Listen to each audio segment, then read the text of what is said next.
Hello, everyone, and thanks for joining us. I'm Jay Parsons, professor and farm and ranch management specialist with the Center for Agricultural Profitability at the University of Nebraska-Lincoln. Happy New Year to everyone, and welcome to our first webinar of 2024. We usually do these webinars every Thursday at noon Central. You can always find an updated schedule of our upcoming webinars, along with registration information for those webinars, and an archived list of recordings of our past webinars on our website at cap.unl.edu.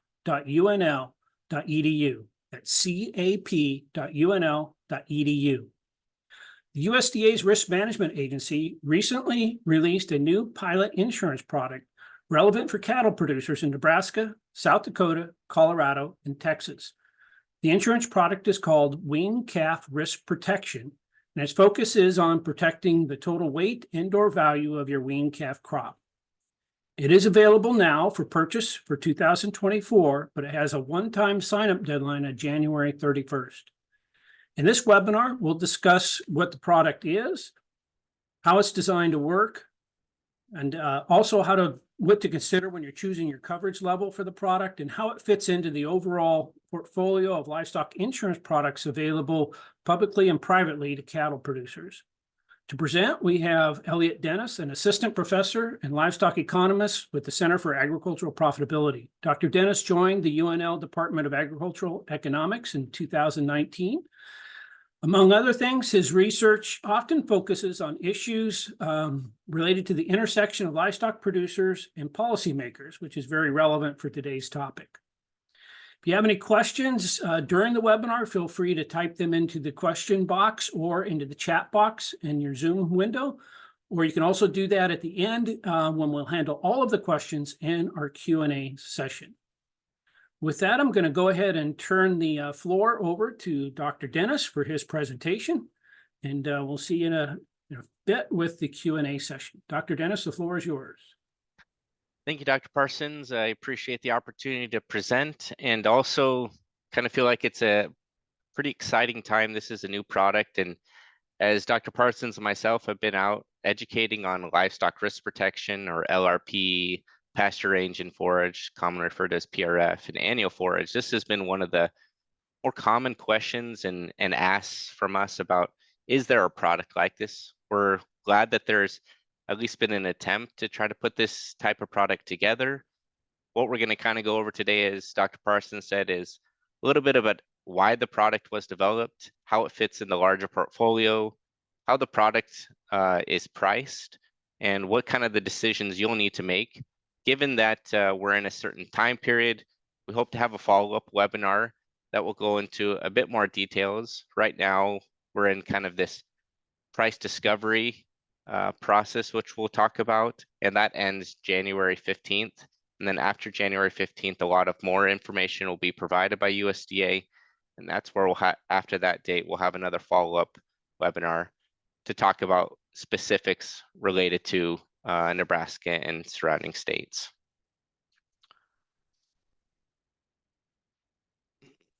So as Jay mentioned, this product is really designed to protect yield and revenue risk protection up to weaning age, and currently it's only available for spring-born calves. And so if you're a fall-born calf, you wouldn't be eligible for this, and it's really specific on up until you begin weaning. So this isn't anything that has to do with backgrounding or stocking protection.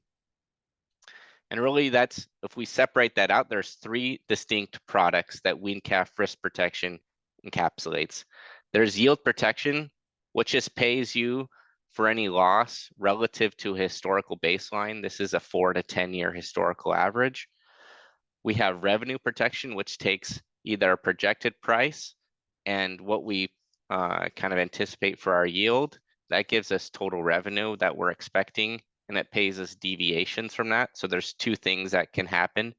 We can have losses in price, or we can have losses in total weaning weight.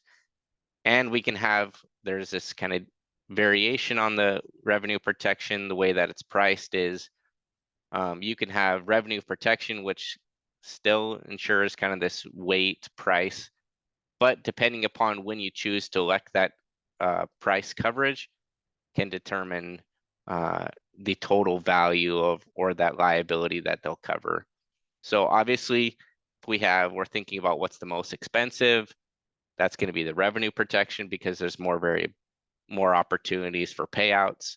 Then we're thinking revenue protection with harvest price exclusion, and then we have yield protection, just to kind of give you kind of a ranking of where those would be as far as kind of that premium expense.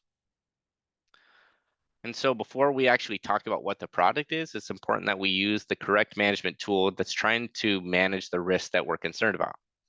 And so this is just a simple net profit equation. We have number of pounds we have times the price we're going to sell minus that some variable costs that we have, feed costs, pasture costs, and then our fixed costs. So a lot of these products are specific to a given type of risk that they're trying to manage. So you look at A, which would be the total pounds production. That would be wean calf risk protection, but the specific yield protection. If we're thinking about just managing output price, this would be that more traditional product of livestock risk protection that's been out for 20 or so years and has been recently updated with some subsidy levels.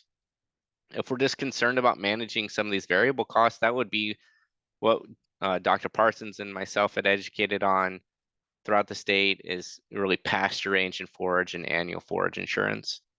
And then if we're trying to manage both production and output price, this would be both of those. That would be where we'd have like your wean calf risk protection, but revenue protection and revenue protection with harvest price exclusion. So that's where it kind of fits in the larger portfolio. It's important to note that wean calf risk protection is unique in the sense if you select wean calf risk protection, you are unable to use livestock risk protection in the county in which you have those cattle. It isn't exclusionary to the pasture range and forage, but it is exclusionary to livestock risk protection. And so we bring that up is because if you're currently in a livestock risk protection insurance contract that will end after January 31st, you would be ineligible for wean calf risk protection this year. And going forward in the 2025 year, you would have to decide if you want to use wean calf risk protection or livestock insurance products or livestock risk protection. So as they mentioned, this is a pilot program. This is something that they're first exploring in these 4 states for weaned calves in spring, for spring-born calves. And so they hope to expand this to other states, but they're first piloting in these 4 states. Those are South Dakota, Nebraska, Colorado, and Texas. And within those states, it's going to be offered within every county. So it's important we know we're in the state and we have cattle in that specific county. This is a county-based product. And so if you have cattle in multiple counties, those are separate applications. And those separate applications would be specific to the county in which you're in. So if you have cattle in 3 different counties, it would be 3 different county applications. So where does this actually look like as far as total inventory? If we're thinking about what was this calf crop last year, and where does this look like in the different states? On this left-hand side, this just shows kind of where we're at by the total number of head, hundreds of thousands of head within these different states. So, we're in South Dakota, Nebraska, Colorado, and Texas. And if we look at that as total inventory and total share, this consists of about almost 30% of all the production, cow-calf production that's out there on feeder cattle production. And this product is specific, as we mentioned. There's a January 31st is the deadline, and calving cannot begin before February 1st. And so when we're thinking about when calving begins, you have essentially 60 days for the coverage for calving to begin to calving to end. And so when we think about within these states, where does that look like in the number of producers? This was the beef cow management report that came out from USDA-FIST and to capture 2017 production practices. And on the left-hand side, This shows a table, January to December, and then going from left to right is the region which that county or that producer was in, west, central, and east. And this is the percent of operations that had one or more calves born alive in 2017 by month. And so you see that if calving cannot begin until February and has to end before August 1st, you have quite a bit of variation there. Going over to the right-hand side, these are the percent of operations in which one or more calves were born alive. In 2017, you can see this by herd size. So this would give us how long that calving interval is. And so you have some people are basically calving year round. That would be these 12 months, but it's a very, very small small amount. And you have people who are relatively tighter in their calving windows. So when we're thinking about total operations, this has to be completed.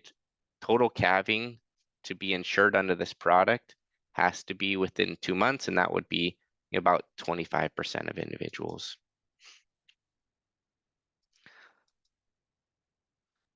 So not every animal that's out there is eligible for the product. And so as we kind of further break this down, only cattle that are specifically intended for beef production.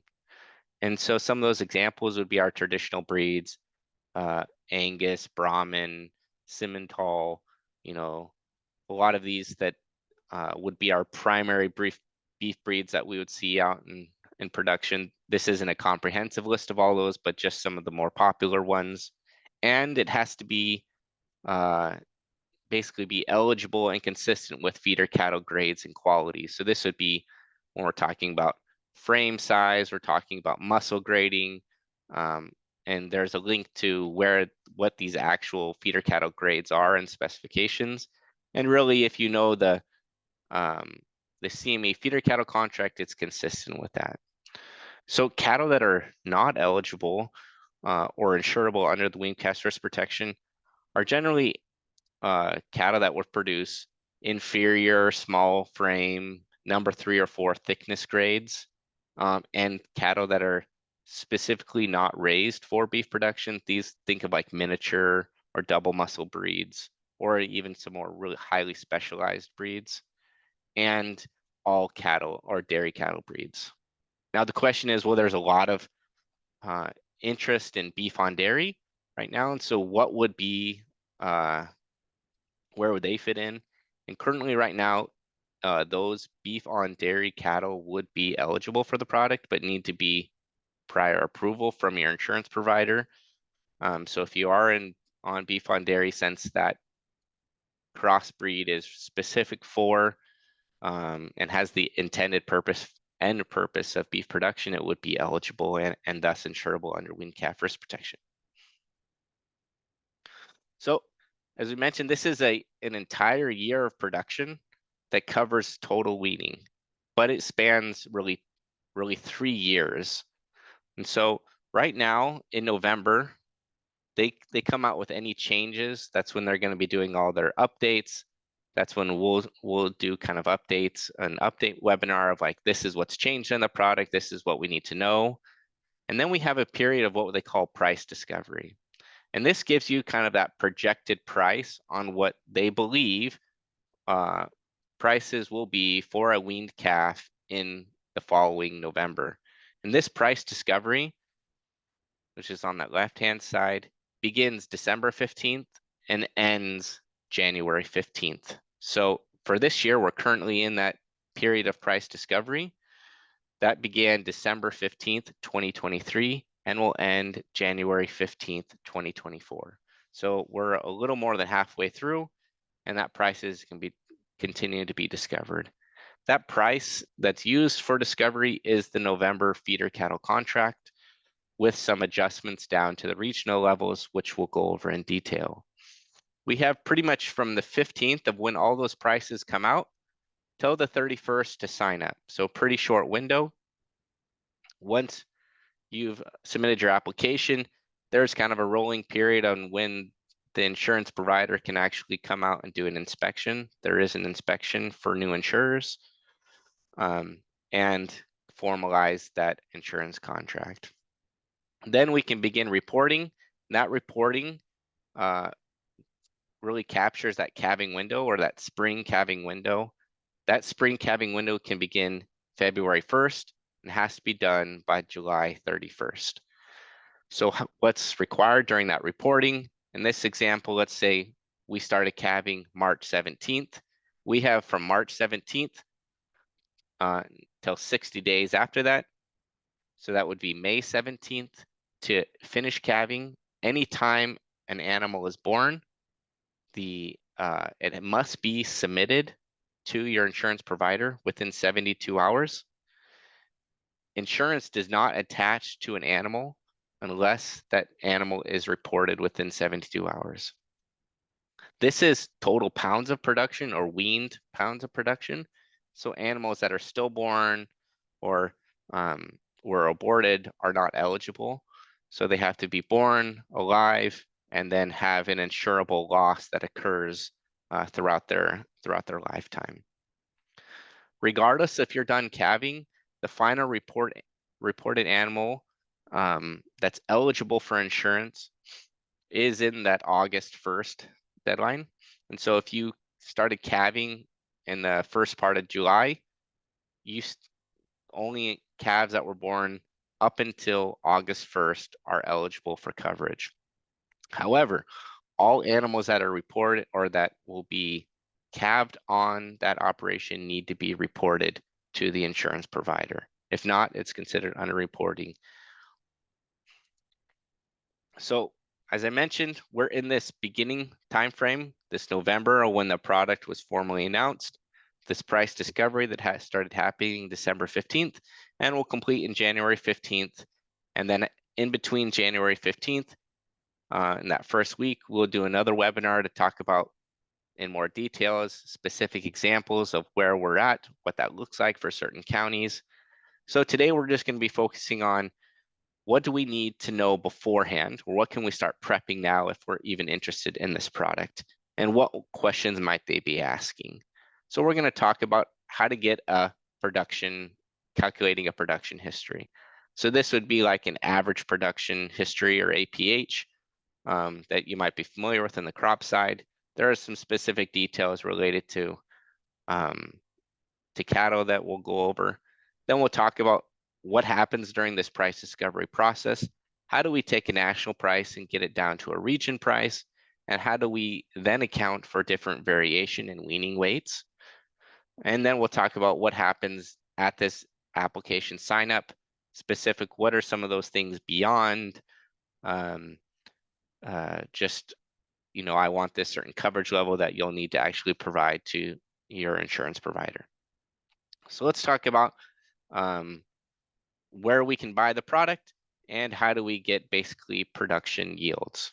So what they say is going to happen is that on 15th, they're going to release essentially what are these county-based weaning weights averages. So each county, this is a map of Nebraska on the left-hand side, will have its own specific county-based weaning weight. These weaning weights are called transitional yields or simply T yields. So if you're talking to someone and they're saying the T yield is this in this county and T yield is that, all they're talking about is a transitional yield, or in other words, a weaning weight. And so these weaning weights within a county have bounds. They have a lower bound. They can be no more. You can't wean less than 200 pounds.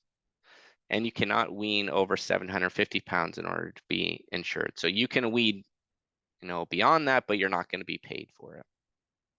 And so when they're describing what is the average production history, you basically can provide your records. So it requires 4 to 10 years of eligible records that are verifiable.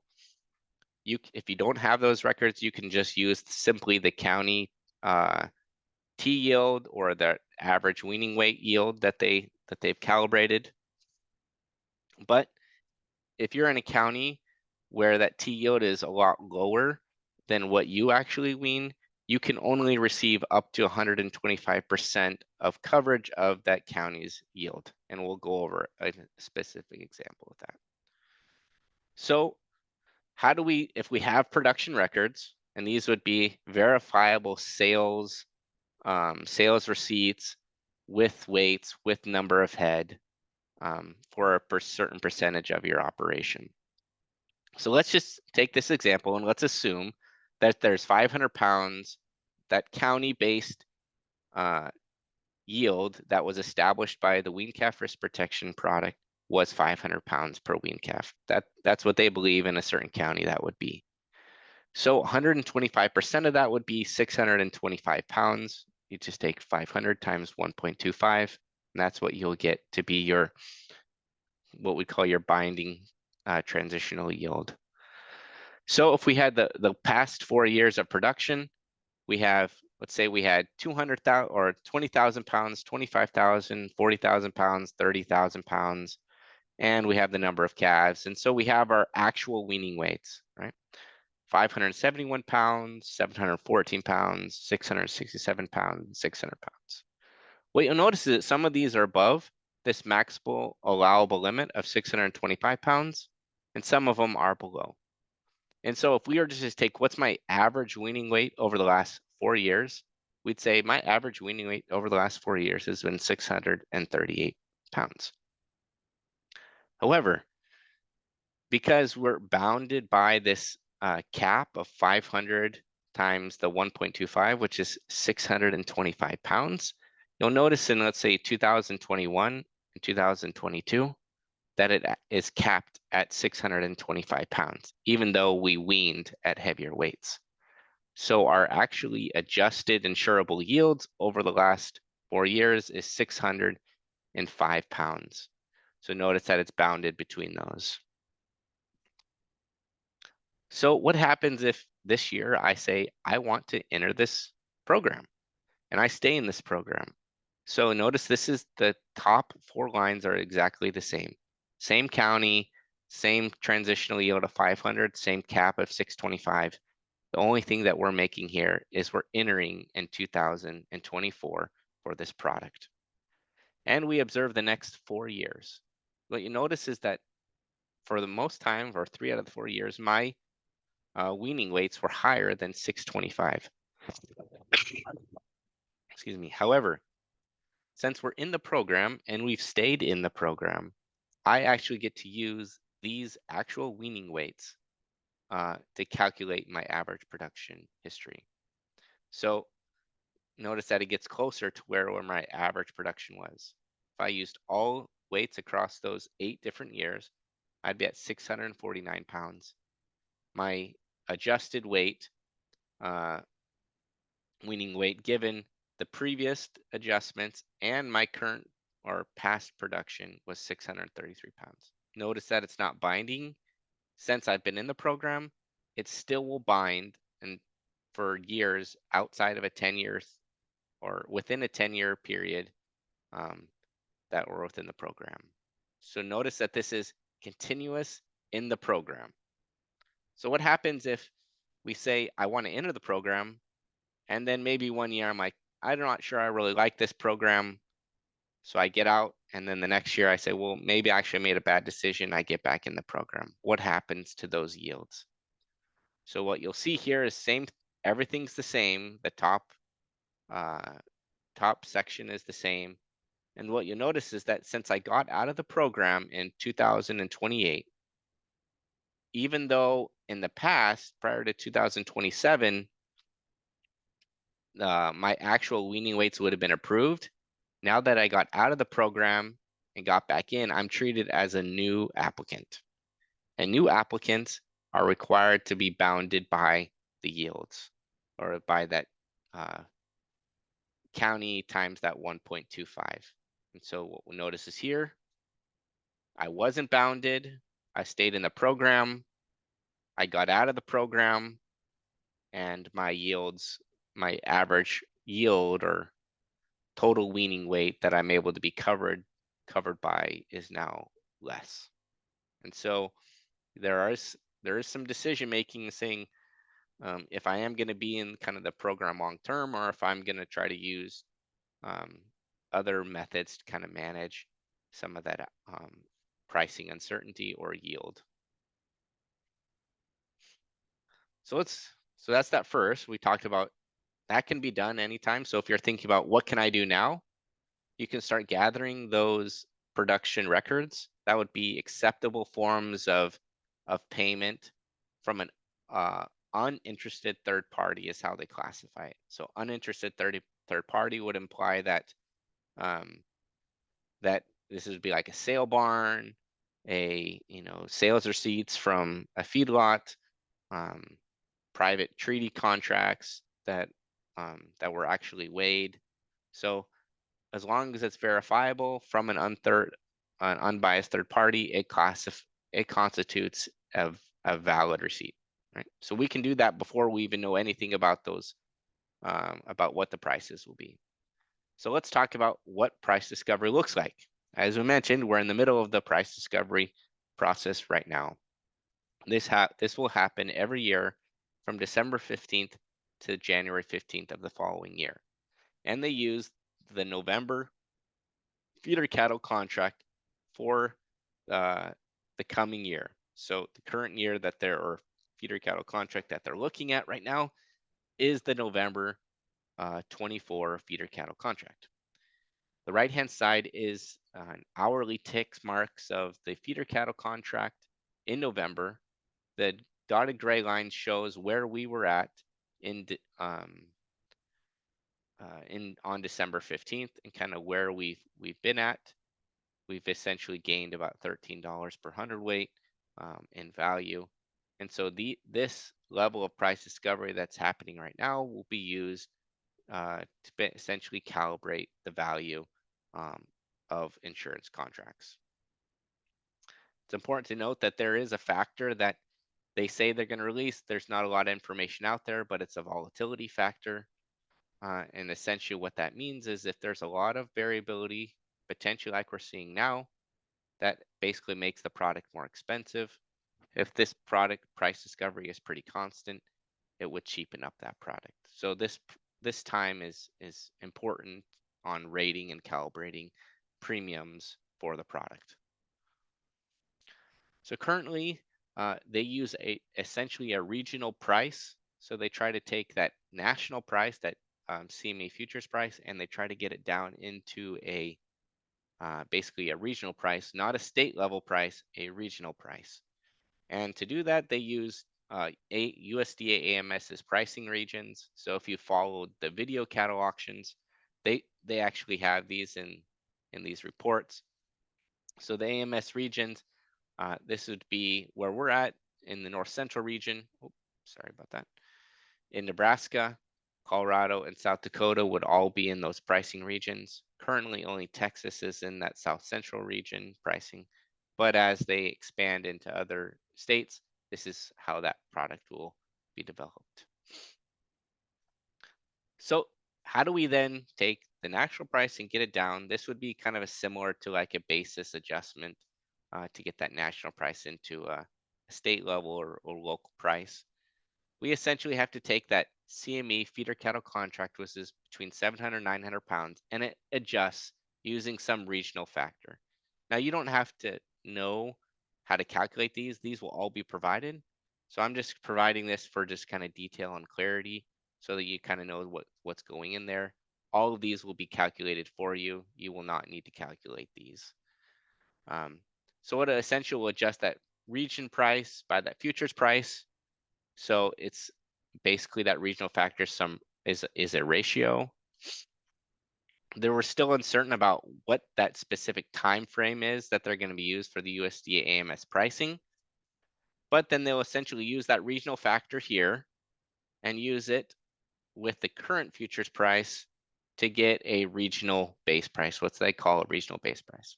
So let's look at that example here on this bottom left-hand side. If the CME November feeder cattle contract was during that price discovery was $2.55 on average, and we had calculated our regional factor price of 1.02, which means our region has slightly higher prices than the national price, then the average price per the base weight would be $2.60 per pound. So I notice I said per the base weight. So what is that base weight? it's 650 pounds. And so they're trying to say is, let's average to what they believe is kind of a potentially an average weaning weight of 650 pounds. But we know that not every, steer or heifer that will wean will be 650 pounds. And so how do we take that variation in total weaning weight given a fixed base price and get it down to that specific weight that correlates with the price? And the way we do that, and the way this is already done in the market, is a price weight slide. So on the right hand side is an actual price weight slide using historical auction data from Nebraska that I've calculated for you. Each dot represents a sales transaction and sales category. How large the dot is represents the total number of head that were sold at a certain weight at a certain price. The red line represents steers. The kind of the greenish line represents heifers. And so you see there are differences between steers and heifers.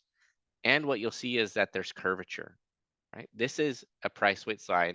This price weight slide exists in every week in every market. And essentially what it shows is that there's a marginal rate of gain. And so people who are in the stocker industry are very familiar with this because they get paid on the difference between what they buy the animal for and what they sell it for. They essentially arbitrage the price weight slide. So what they do is they say, we need to essentially take this 650 pounds and allow us to have some movement in this price that we've calculated from our region. And the way they do that is they have to first create what they call the weight differential, which is essentially the price weight slide. So using USDA-AMS prices, they find what was the maximum price for 25-pound increments. So 300 to 325, 325 to 50, and so on, all the way up to 400 pounds. They take what was the maximum price that they observed in that region, divided by what they saw for that 650-pound price in that region, -1, and then they take that essentially price or weight difference, 650 minus 300 pounds. So what does this look like in example, right? So we take that 300-pound price, assuming that was the maximum price, divided by that 650-pound price -1 minus 650 minus 300. So assuming that we observed in that market during that time period that the 300-pound price was $3 per hundredweight, or $3 per pound, and the 650-pound price was $2.60 per pound, and we have an average weight difference of 350 pounds. So doing the calculations, we'd essentially observe a 0.04% price weight slide. And so how do we take that price weight slide and show it across different examples? That's what I've gone and done here for you. Now essentially we have this price weight slide adjustment, and we have essentially 200 pounds to 750 pounds. So at essentially at 200 pounds, that price would be about $3.06 a pound, and at 750, we'd be all the way here at about $2.49 a pound. So it essentially takes what we've calculated here, given this regional factor, what we calculated here in this weight difference, we put those together and we can create what this looks like here.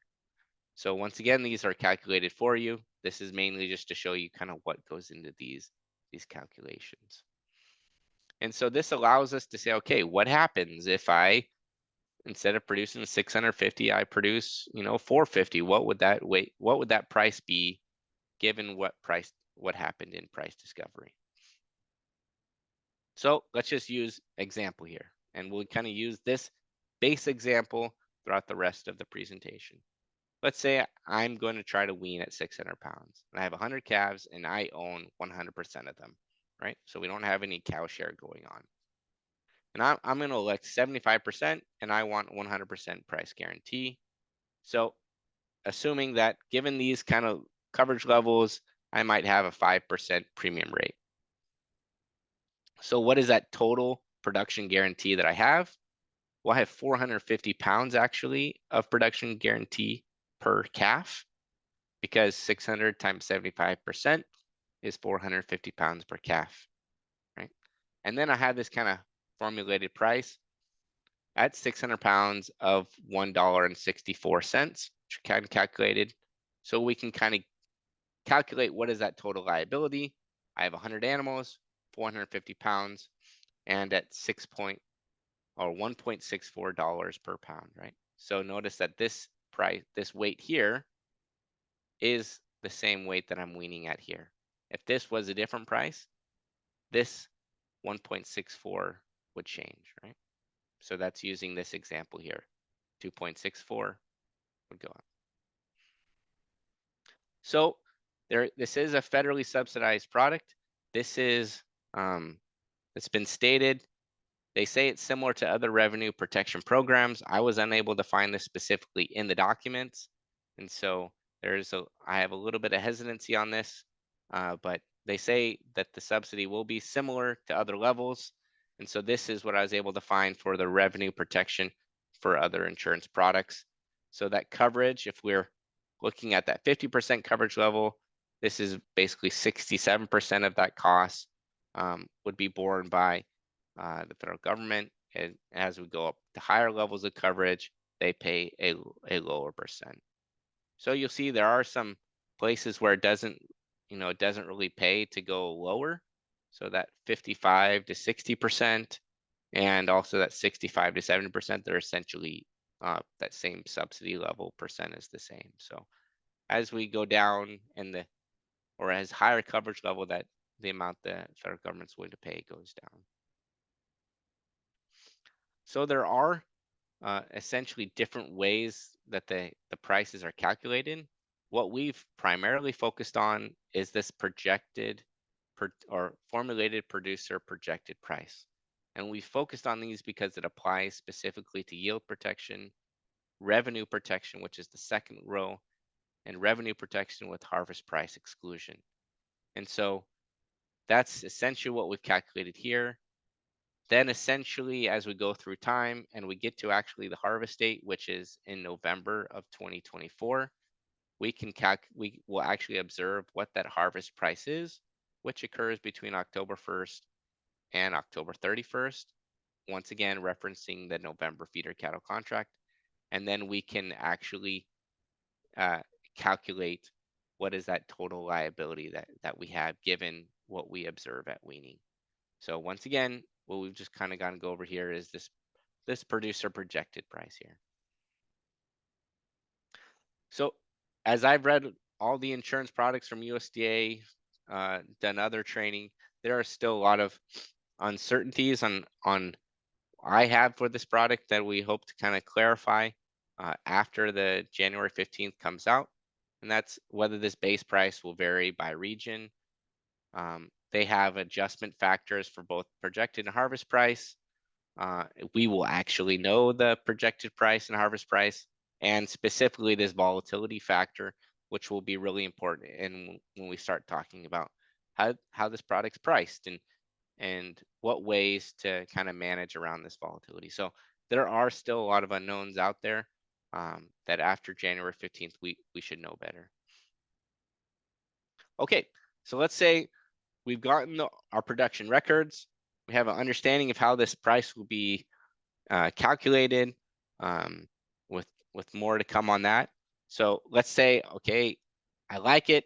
Let's sign up, right? So first you have to find someone who's selling it. Not every insurance provider is going to find this. There is you can talk to other producers. You can talk to your current insurance provider if they're going to offer it. There's also USDA-RMA has an agent locator. Since it is a new product, not every person within the state or even your current provider may actually be willing or able to sell this product. So might constitute some change there.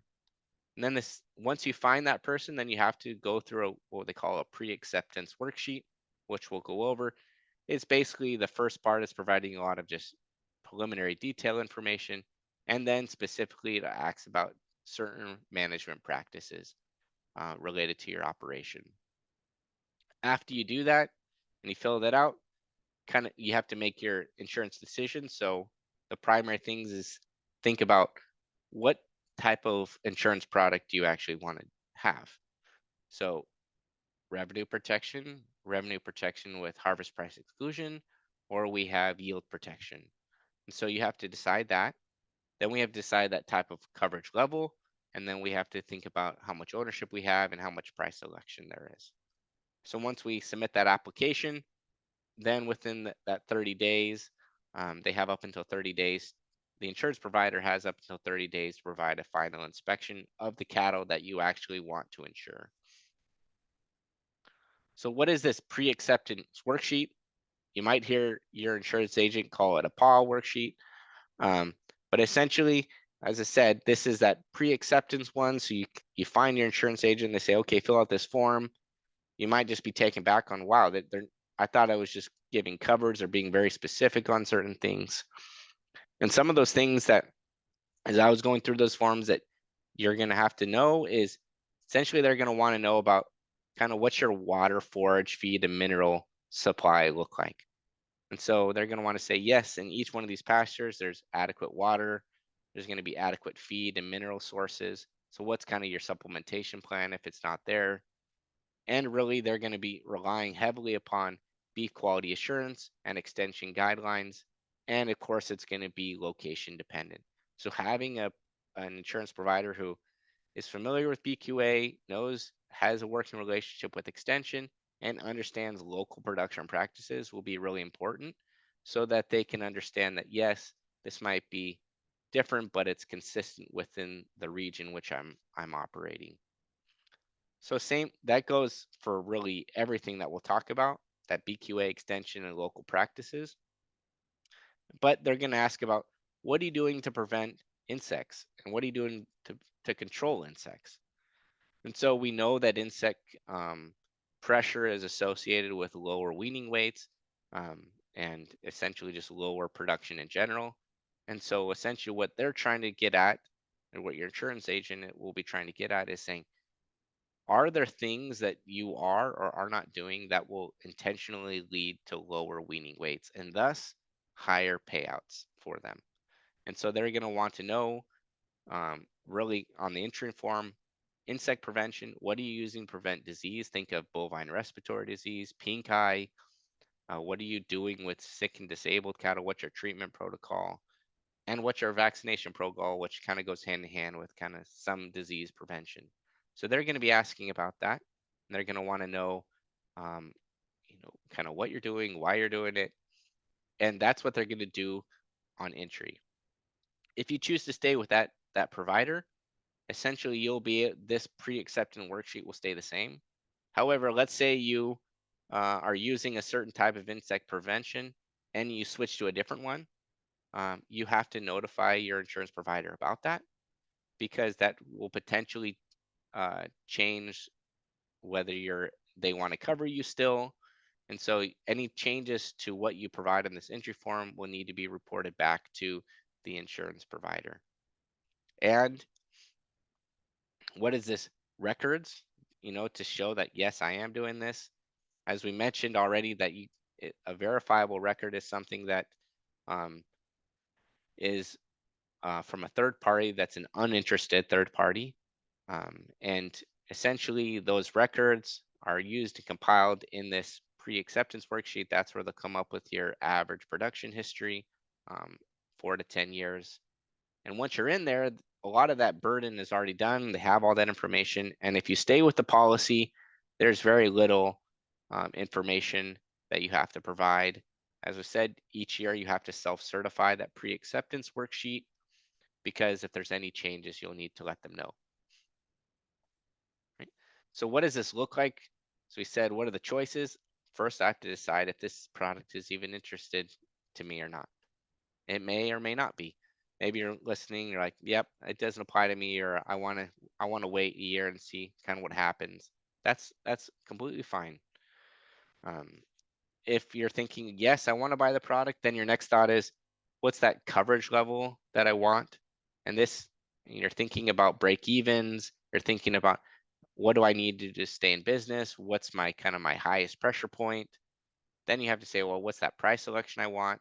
And then specifically, if you're doing harvest price exclusion, you're thinking about how much do I want that price to adjust for me to reflect current market conditions today versus in the future in 10 months when I start weaning in November. So a lot of decisions there.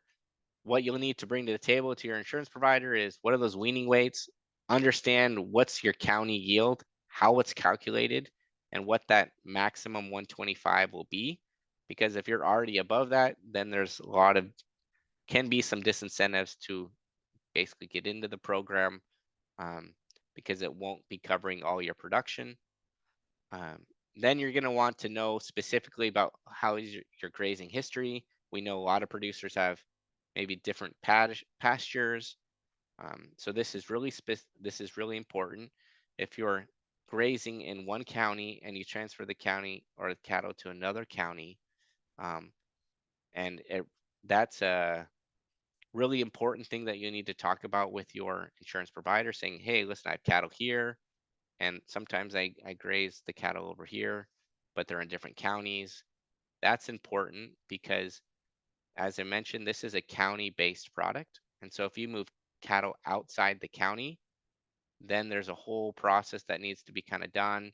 So knowing the county kind of insurance rates and all that, which is kind of beyond the scope of this, but we could talk about in the Q&A if you're interested. But just knowing if there's rotational grazing happening that goes from one county to the next county. And as I mentioned, that it's based on a weaning weight. So what that happens is essentially at weaning, within 72 hours, you have to basically notify them that, hey, I'm going to start weaning. And within 5 days of weaning, you essentially have to provide a weight. You may not be able to provide a weight at that time. So what they allow you to do is they allow you to continue to quote background cattle until they're sold before January 31st.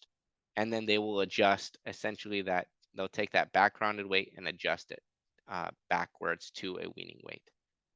Why that's important is currently they use a standard adjustment to get back to a weaning weight.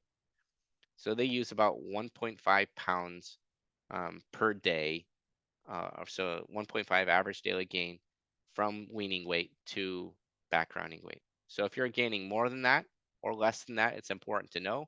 And that really depends on your feeding strategy that you entail, because that will ultimately affect what your weaning weight will be. So if you're gaining more than 1.5 pounds a day, like heavy caking, high mineral supplementation, you might be more at that 2.2, then you're going to, when they adjust down, you're going to have higher weaning weights than if you were at on kind of a slow graze 1.2. So as I mentioned, once the application's accepted by the insurance, they will come out and do an inspection and give you formal approval. And so essentially what they're doing is at that time they're taking this pre-acceptance form and they're verifying that all that stuff that you said on that form is actually true. So they're going to go out and they're going to look at your cattle and you say, yes, it looks like the number of cows that they said are out here is true. Yes, yes, it is. Looks like the number of acres that they say they have, and specifically those management practices that they say they were implementing are actually being implemented.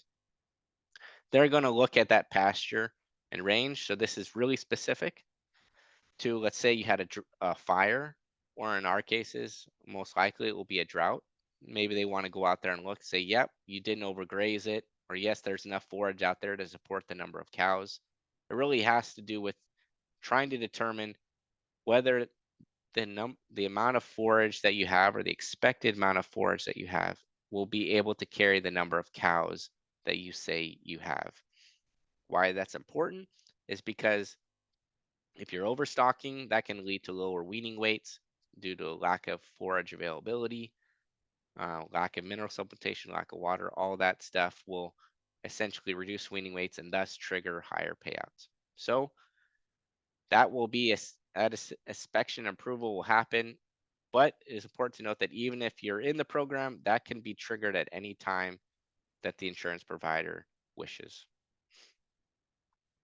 So as mentioned during this pre-acceptance inspection report, commonly referred to as PAIR, they're looking at these cattle.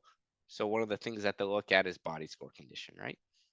And then what they've been suggested to use as a guideline is that if more than 25% of the cows are below body condition score of 5 or disabled or have some sort of defect, then you're basically deemed uninsurable. So kind of going out there and scoring some of your cows to know where you're at is important as well. To if you're thinking about you might be borderline, and as we said, can that land that you have basically support the number of cows that you have? So everything we've talked about is prior up to this really January 31st date. And the reason why we've chosen to focus on that is because that's really the decision points that we're at right now, right? How does this product work? What's kind of entailed to me? What do I need to bring to the table, given that there's really 15 days from the time it opens to the time it closes? So what do I need to do to be prepared for that? After it closes, then calving can begin. And as we mentioned, there's really 60 days from the time calving begins to the time calving ends that calves that are born during that time are insurable if they are reported within 72 hours. And so what you'll start to develop here with your insurance provider is called a calving report. That calving report essentially lists that animal to the insurance product. If cows that are born, or sorry, cows that calve after this 60-day period still should be reported, but are uninsurable. And as we mentioned, if you start calving later in the time period, and you butt up against this final calf report, it essentially ends. Coverage ends on August 31st for calves that are born prior to that date. Any that are born after August 1st are uninsurable, but still must be reported to your insurance provider. So that brought us all the way to this calving. As we said, we're talking about this report, and we know that some things will happen. There are insurable events, right? We're thinking about fire, drought, but anytime there is one of these events, you lose an animal, it must be reported to your insurance provider. So in this example, right, we started calving May 15th. So we really had 3 different times when I started calving May 20th, I reported 40 calves. April 8th, I reported another 30. May 15th, I reported an extra 10, right? So I've 80 animals here. So during this time, maybe 3 got sick and died. I have to report that. And then a fire came through and 10 died, but it also affected kind of the available forage that was out there, and also the ability for milk production and thus weaning weights. So I have to report that as well. And then in November, when I weaned, I basically gave notice to my insurance provider, yes, I am going to wean, but listen, I'm, because I reported all these losses or these incidences, my weaning weights, instead of being 600 pounds, was 400 pounds. Each one of these losses needs to be reported within 72 hours. That allows a notation to be had on the report. If it's not notated within 72 hours, it's not an insurable cause. So having a good working relationship with your insurance provider is really important, because there will be a lot of interaction going back and forth, not just at sign up, but throughout the entire period. So during that November time, we essentially end. So November 15th, I determine my losses and my weaning weights, if I have them. If not, I have to wait till January, and when I sell them, if I'm choosing to background. But essentially, those losses and weaning weights are determined. Notice that I don't have to pay this premium until the end. And then we have to kind of determine excuse me, basically settle up what are my losses versus what I need to pay in my premium, and the difference essentially is billed out. You receive a bill or a check. So how do payouts actually happen, right? This is kind of what we've kind of been building to. What is actually what we call an indemnity, right? So if we have the number of calves, what is that historical weaning weight, right? So this would be that T yield or transitional yield that we calculated. And we calculated, for this case, a projected price. And we determine our coverage level, right? That determines what our guarantee is, right? Then if we think about what is our, what they call production value to count, that's the total number of calves weaned times the actual weaning weight times this harvest price. And we get essentially that difference between what I was guaranteed and what that value of production is the indemnity, right? So if that value is lower or higher than my guarantee, then I don't receive an indemnity and I have to pay essentially the premium.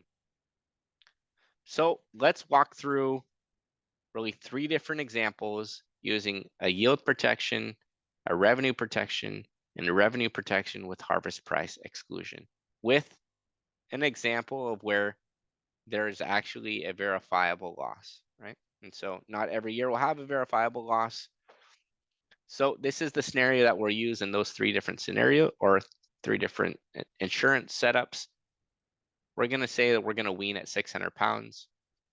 We have 100 calves that are going to essentially calve or be born, and we own 100% of those. Then I'm going to elect 75% coverage level with 100% price election. And as a reminder, right, this price discovery happened in between December 15th and January 15th. And this harvest price discovery is the October 1st to October 31st.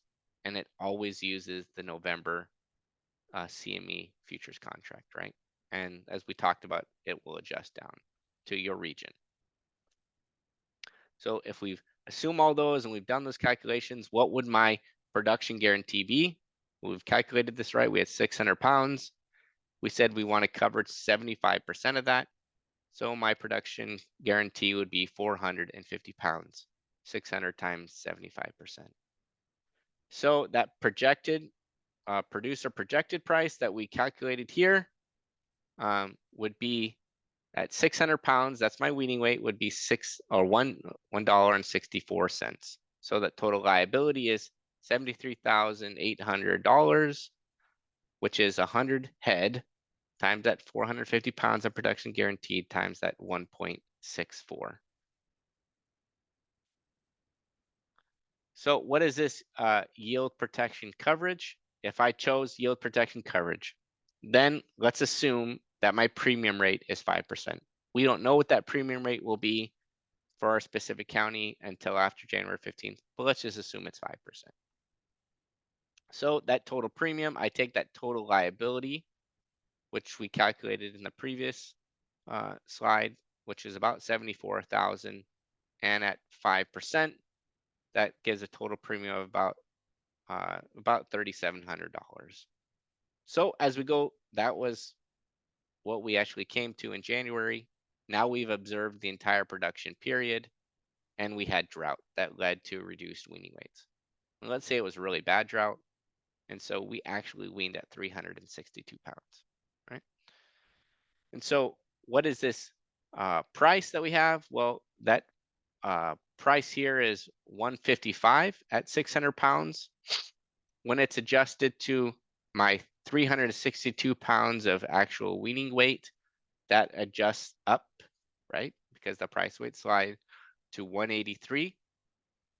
So I take the 100 head of feeder cattle, this is both steers and heifers, times that weaning weight times what that price was to get my total value at weaning, which was $66,246. Notice that this is a difference between what I was insured at, my liability of 73,000, and my total loss of 66,000, or what I actually got, which was 66,000. So that total payment that comes to me is about $4,000. So that's taking what my loss is minus what I actually had to pay in the premium was about 4,000. And notice this is an unsubsidized amount. Of course, we would take in whatever we'd pay less in premium if we had that based on our coverage level. So let's talk about revenue protection coverage, right? So this is as I said, this is the most expensive form. And so let's just say it's 11%. So we take that same liability level at 11%, and it's about $8,000. And it's important to note that when we're calculating this basically this indemnity amount, we have to basically have to take the higher of two prices, which is the higher of the this projected price or the higher of the projected harvest price. And so there's a higher likelihood that this number could be really high, which is why it's more expensive here. Right? And so rather than saying one price, is saying actually in the future prices might be higher, so I should get a higher payout. You pay for that flexibility in the market price. And so that total premium is 8,000. And once again, we had drought, but let's say we also had two calves die. Let's say there was a fire or got struck by lightning or eaten, attacked by wild animals, and we were able to find the carcass and we verified it with our insurance agent. But ultimately the animals that survived, they weighed 362 pounds. So once again, we formulate this harvest price at 155. This adjusted harvest price at 362 pounds was to 176. We have this value at weaning because we take the 98 head that survived. Notice it's not 100, it's 98. Times that weaning weight, times what that adjusted harvest price was of 176 to get our essentially $62,438. The difference between what that liability was, about 74,000 and about 62.5, gives us a loss of about $11,362.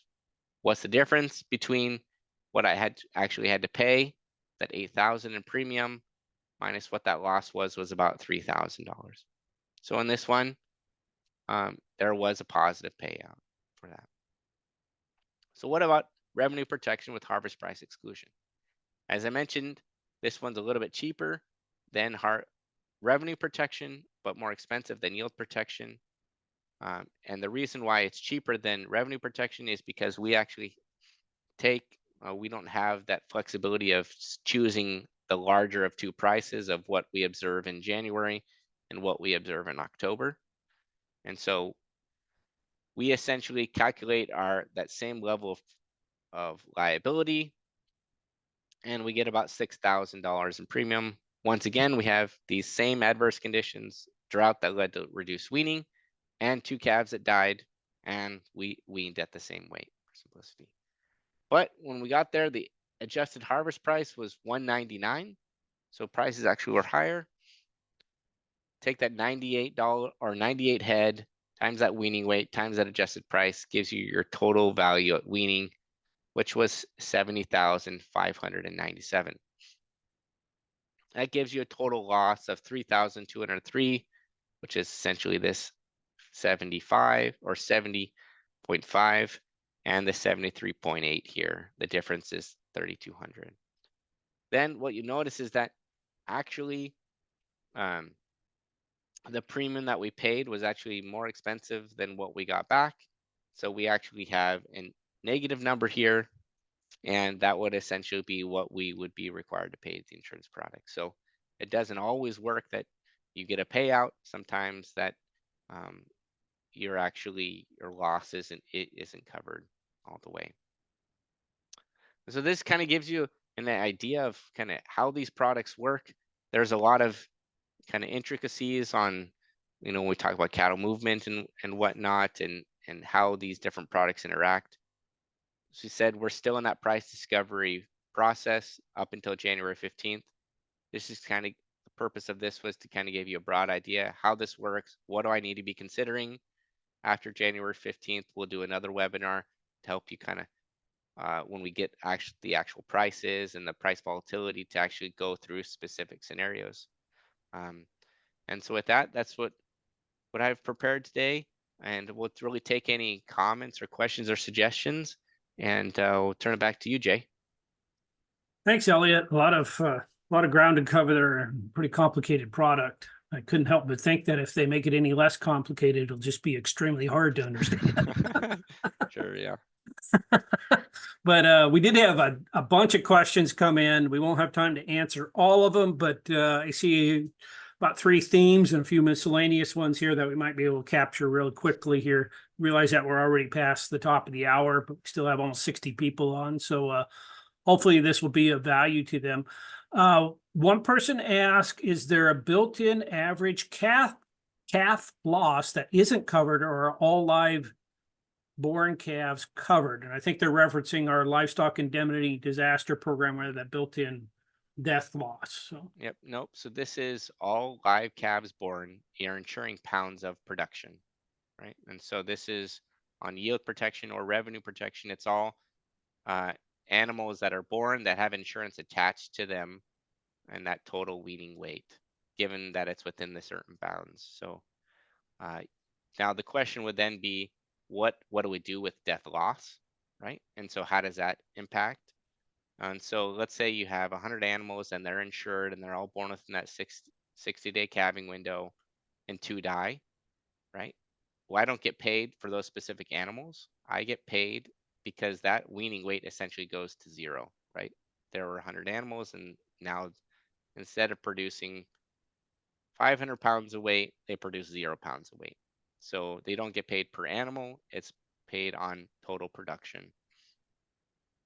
good. And we had one of the themes that came up was asking for clarification between the weaned calf risk protection and livestock risk protection, or LRP. Yep. Okay, So and one of them in particular was dealing with 2 different calf crops. Just a clarification, if a producer has an LRP endorsement in place for the 2023 calf crop, but that contract doesn't expire till after January 31 of 2024, does that exclude them from doing weaned calf risk protection on their 2024 calf crop? Yep. So the answer to that is yes.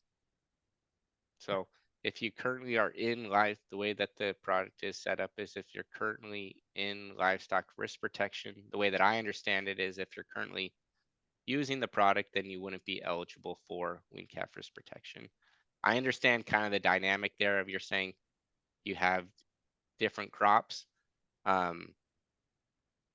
So my initial response would be yes, but I will double check on that though. I will contact RMA on that. So I see kind of where that see where that is. So Okay, on that same theme, just comparing the two, they say, would it be safe to say that the majority of people who aren't struggling with getting their calves to weight, so production risk isn't that big of a deal to them, the only advantage of this weaned calf product compared to LRP is that it covers death loss and that the price discovery periods are more of an average than price tied to specific days? I would say Understand? that, yep, I'd say kind of the big thing is LRP is a daily decision. Wean calf risk protection would be a one-time decision. So even if you not struggling with getting calves to weight, I would say as you, Dr. Parsons, and myself have found that knowing when to actually pull the trigger is actually more difficult than understanding how the triggers work. And so a lot of people and a lot of producers that we talk to, we spend a lot of time talking about that. So I think this is one of those products that when we're talking about revenue protection would be, take that decision out and say, I kind of know what I want, and I'm willing to live with that price. So in that sense, it would be beneficial.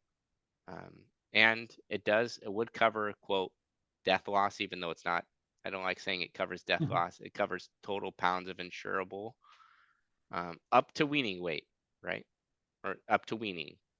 And so the example would be there if you're, say I wean in October, November, but you retain the animals till January and sell at the end of January, and then 2 animals died in December and January, those would not be covered, right? Because it's after weaning, and so you would essentially take all that risk. So, yep, that's a fair comment.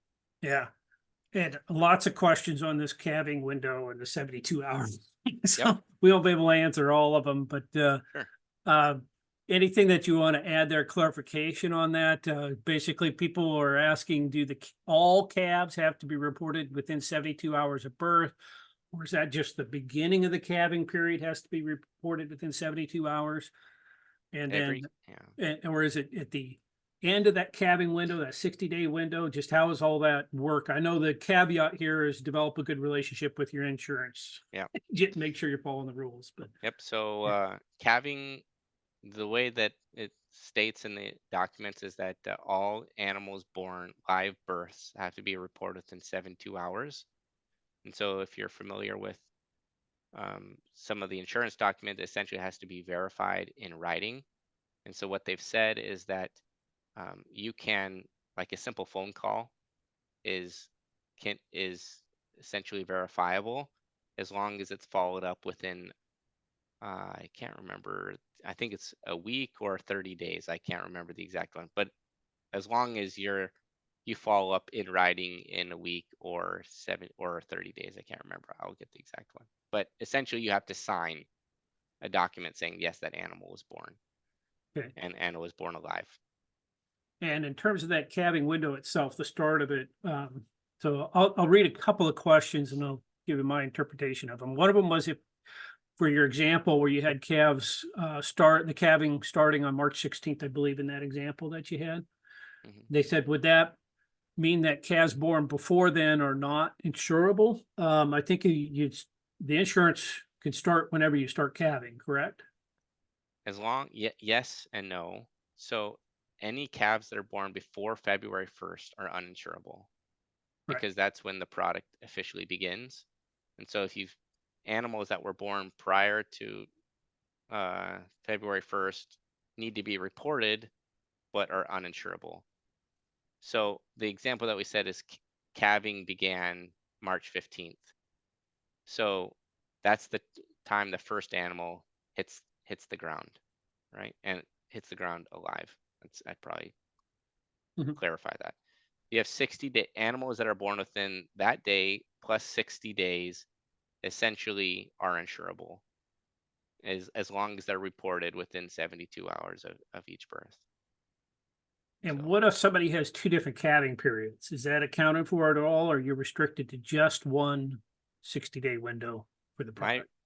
my reading of that is as long if it's within the same county and the same herd and they're both spring calves, you could only insure one group of those calving periods. Okay. So it's a county-based product. So if you have uh, two different herds in two different counties, then yes, then they would both be. You could essentially it's a separate application, but two different calving periods within the same county would only be eligible for one. That would be something you'd need to communicate with your insurance provider, saying, listen, I've got two different calving periods, but these are the animals that are going to be born within this cat or this group of animals. So it's important to note that you have to essentially divulge all that information to the insurance agent, right? How many cows you have, how many are going to calf, what's pregnancy rates. So a lot of that will get sorted out in that process. And in terms of the county issue, if you know your calves are born in one county and they're going to be pastured in another county, Yeah. what Yep. what are you supposed to do? I mean, you insure them in what? So this is a really good question. So it essentially where it says is where they're born, and so that's your insured county, but you'll need to know basically the premium rate in the county in which you will be grazing. And so the way that they do this is they will take the larger of the two premium rates. And so even though you might be calving in, let's say, Saunders County, you're gonna and you raise them and you graze them in Cherry County, whatever has the larger of those two, higher of those two premium rates will be charged to all the animals that are moved. So it really, I'd say more information when you're talking to your insurance agent is better, and talking about, this is what I'm going to do under a drought scenario. This is what I'm going to do if, that happens 3 out of 10 years. Some land comes available and I can rent it, and or I can, you I would err on sharing that information, because those county move, you basically have to give notice that those animals are going to be moved. And if it goes from one county to another county that both has insurance, then that's okay. They think about people like in McCook, who are maybe on the border, and they move maybe cattle from Nebraska to Kansas. That's a real concern, because you're moving it out of an insurable county to an uninsurable county. So that would essentially raise the premium costs substantially. And they have uninsurable rates or they have rates for cattle that are moved to counties that are not under the program. So this also would be very common in that northern part of Texas, southern, or in that western panhandle of Oklahoma. Okay, I'll try to capture just 2 or 3 of the quick ones here, and then we'll close it down. We just been talking about calves. They asked about any distinguishing between steers and heifers. Is that handled in the adjustments or what? Yes, this also a great question. Steers and heifers are handled the same. So bull, steers, heifers, all of those weaning weights and all that is just lumped into one in total production. That's different from what we traditionally think about in livestock risk protection, where you'd have different prices by different, basically commodities. And it's also important to note that regardless of their end use, they're in that category. So for instance, let's say you have heifers and you say, well, 30% of these I'm going to retain back. That doesn't matter. All of those heifers and all of those steers and all of those bulls go together in your total weaning weight calculation. And you mentioned the T yield at the beginning. Can that be used by anyone, or is it restricted just to those producers without 4 years of production experience? That's a good question. I don't know if you can opt to use the T yield if you have viable production records. It can be used to fill in years, but I don't know if you're like, I have my production records and then I don't want to share them, I want to use the T yield. I don't know. Some of that can kind of go into gamesmanship. If you're going to be in the program long term, it's essentially going to average out, because eventually you'll be within that average production history. But I don't know the answer to that. I will also look up that one as well. If you can actually elect, because everything that I've read is you bring your records, and not if you have your records and you don't want to bring them. Okay, I'll end with this optimistic one, because this assumes that this is going to be super popular and want to be expanded quickly. So you mentioned expansion possible for calendar year 2025. Are there any notions yet on what states that might be, how quickly some of this would be? I'm assuming that's all up in the air at this point. Yep. I don't know. I think they're gonna, my impression after reading through the documents, and as I pointed out, there are a lot of things that after reading all the insurance products and going through the calculations that I don't know, that I have questions. I would imagine this is going to be ironed out in the next year or two, and that it will expand to other states. I know they've already rated different states as far as that regional factors and those premiums, and so they have ideas of where it's going to be. What states they would expand to next, I don't know. Obviously, when we think about where they chose these states, they have similar production systems for the most part. When you talk about something like Nevada, that's going to be a complete, a really different production system than what we'd have maybe in Nebraska. So what states they choose, I don't know. This is just when we think about the tools that are out there, about ways to manage risk. this is just an additional tool out there. So if you're not really interested, like one producer kind of mentioned that maybe they're not really concerned about yield, and maybe they're really trying to make the decision, should I use between you know, weaned calf protection and livestock risk protection. So kind of sorting through those, sitting down with your agent, talking about what risk you're more nervous about, what you're willing to live with, and regardless how you're going to manage that's important. And of course, we're here to help. And there's a lot of marketing partners that are willing to help you walk through that as well. And as you mentioned, this is kind of the first part. This is kind of, if you're interested in the product, this is how to learn more about it. Then we'll have a follow-up once all those rates come out, pricing, and then we can have a larger discussion on more like, this is what needs to happen in the market in order for this to pay out. This is if you choose this product, and that's where we can go in the details.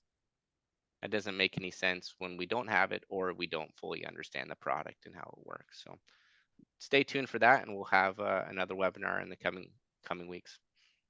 Thanks, Elliott. A lot of information to digest, and I'm sure we'll all be working our way through it in the coming months and probably coming years overall as this begins to be used. We had a lot of questions that we weren't able to get to. I'll share those with Elliott, and we'll do our best to follow up with folks. Appreciate everybody being on today. Look for a recording of this later this afternoon. It will be on our archive section on our Center for Ag Profitability's webinar page. That's cap.unl.edu/webinars. That's also where you can find registration for our upcoming webinars. As you exit, there will be a short survey to provide feedback on today's webinar. And also, we're always interested in any future topics or speakers that we may ask to present on our webinars in the coming months. So please be generous with any ideas that you have there on things that you would like to see us cover in these noontime webinars on Thursday. Appreciate everybody sticking with us this afternoon. Elliott for his great presentation, and wish you all a very good afternoon.